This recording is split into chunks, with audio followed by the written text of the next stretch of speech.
il y a un point important à comprendre sur Malte. Malte, c'est une plateforme de freelance, et les freelances, comme on l'a dit, ce sont des produits sur cette marketplace. Alors, la fiche produit, ou si vous voulez, votre descriptif, votre profil, est parfaitement bien pensé. Et quand vous avez des visiteurs, vous allez avoir des leads.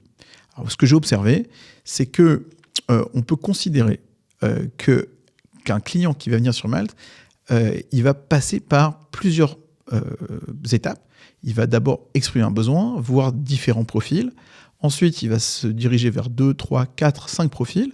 Il va regarder chacun et il va demander une mission, sa proposition de mission à quelques freelances. En général, de 2 à 5 personnes. En général, on va dire 3 personnes.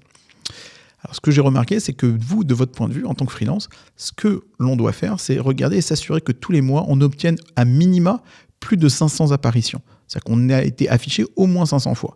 Alors, pour y arriver, il faut qu'on ait un descriptif suffisamment long. Il faut qu'on soit positionné sur un sujet suffisamment large, qu'on ait suffisamment de compétences, les fameuses 50 compétences, qu'on ait un titre attractif, un tarif qui ait du sens. Mais si on n'a même pas été affiché 500 fois, en général, c'est qu'il y a un problème de positionnement. Ou bien qu'on est sur un sujet trop niché, il n'y a pas assez de demandes. Donc ça, c'est peut-être à revoir. Donc les 500 apparitions, c'est le minimum. Il faut même viser plutôt 1000 la plupart du temps. Deuxième étape, c'est combien de fois mon profil a été vu. Il y a combien de fois des personnes se sont arrêtées sur mon profil et l'ont visité. Alors là aussi, j'ai envie de dire, si on a fait moins de 50 vues de profil, c'est normal qu'on n'a pas ou presque pas de lead. Donc c'est important de s'assurer qu'on ait au moins plus de 50 visites de profil. Pour cela, si vraiment on est en dessous de ça, il faut se poser des questions. Est-ce qu'on n'a pas un tarif trop cher ou un tarif trop bas qui nous décrédibilise? Est-ce que notre photo elle est suffisamment attractive? Je vous rappelle que, encore une fois, sur une plateforme de freelance, la photo joue beaucoup. Et la photo, c'est un peu le produit qui est annoncé, il faut qu'elle soit attractive. Alors c'est important, si vous n'avez pas le minimum de visites de profil, ne vous étonnez pas de ne pas avoir de leads. Enfin, troisième élément, c'est combien de leads j'ai reçus. Alors j'ai eu 50 visites, 100 visites. Combien de leads là-dessus j'ai reçus?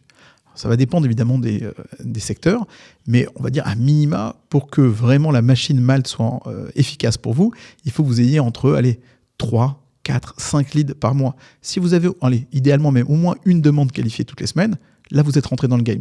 En dessous de ça, il y a encore des choses à retravailler sur le profil. Peut-être votre profil n'est pas validé entièrement, il y a des compétences qui manquent, il faut retravailler votre tarif. Mais j'ai envie de dire, si on n'a même pas les 500 apparitions, les 50 vues de profil et les 3-4 leads tous les mois, alors je n'ai pas dit forcément on peut avoir une mauvaise semaine, on peut être sur un mauvais mois, forcément au mois d'août ça va être plus faible, mais au moins avoir 3-4 leads, ça c'est vraiment important. Et une fois que vous en êtes là, ne pas s'étonner que sur les 3-4 leads, ils ne vont pas tous vous répondre. L'objectif numéro 1, c'est d'obtenir des rendez-vous au moins pour un lead sur 2. C'est-à-dire vous avez 4 leads dans le mois, est-ce que j'ai obtenu 2 rendez-vous? C'est pour ça que moi je suis fan de mettre en place un Calendly, de faire en sorte d'obtenir des rendez-vous, et quand vous avez 2 rendez-vous dans le mois, là vous êtes déjà dans le game, vous avez au moins la possibilité d'en signer 1 sur 2. Ça veut dire qu'il faut quand même comprendre que le client, lui, il n'a pas le temps de contacter des centaines de freelances. Donc, si vous avez déjà obtenu un rendez-vous, vous n'êtes pas loin de le signer. Je n'ai pas dit que vous allez le signer systématiquement, mais vous risquez en tout cas d'en signer au moins 1 sur 2. Ce que j'ai observé, c'est que si je prends en tout cas mon expérience et l'expérience des différents freelances que j'ai coachés, on va dire un taux de transformation de 10% et un taux un peu minimal, on doit même viser plutôt 20%. C'est-à-dire si vous obtenez 10 leads qualifiés, je dis bien qualifiés, pas une simple opportunité, mais plutôt du lead qualifié, à partir du lead qualifié, j'ai envie de dire, 10%, un client, c'est un peu le minimum. 20%, c'est top. Si vous avez 2 clients sur 10 leads, c'est vraiment super. 3, plus de 3, vous êtes vraiment exceptionnel. Alors, il y a certains freelances que j'ai coachés qui m'ont dit qu'ils avaient beaucoup plus de leads, par exemple dans des domaines très demandés dans le développement.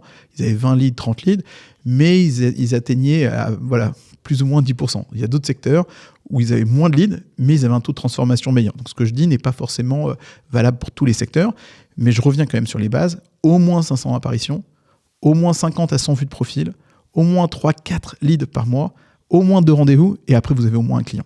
Donc il faut accepter qu'il y a des étapes, un peu comme un tunnel de conversion, étape après étape, pour s'assurer que mois après mois, vous avez fait de Malte un canal de conversion à part entière et que vous obtenez des clients régulièrement.